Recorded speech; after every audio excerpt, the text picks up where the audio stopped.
Hello दोस्तों, जय माता दी। मेरा और मेरे यस म्यूजिकल ग्रुप में आप सभी का बहुत बहुत स्वागत है। जितने लोग हमारे चैनल से जुड़े हैं सभी को तहे दिल से धन्यवाद है। सबके लिए मैं मंगल कामना करती हूँ, सब लोग स्वस्थ और मस्त रहें।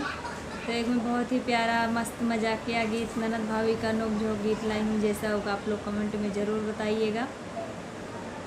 हो ननदी जाबू जब ससुररिया चूल्हा बारई के परी। हो ननदी जाबू जब ससुररिया चूल्हा बारई के परी।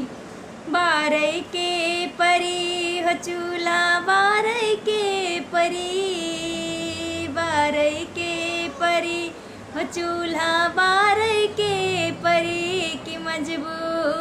कि मजबू कैसे लोटा थरिया चूल्हा बारई के परी।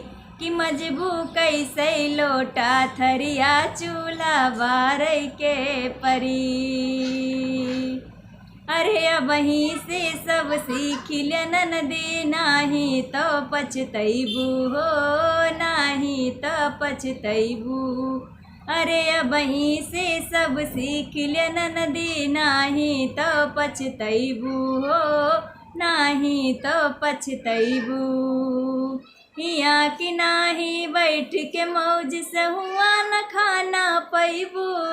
अरे हिया कि नाही बैठ के मौज से हुआ न खाना पैबू। कि पैबू शाम सवेरे गरिया चूल्हा बारई के परी। कि पैबू शाम सवेरे गरिया चूल्हा बारई के परी। बारई के परी हो ननदी बारई के परी।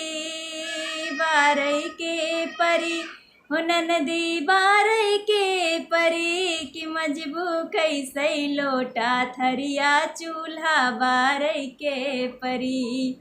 हो ननदी जाबू जब ससुररिया चूल्हा बारई के परी।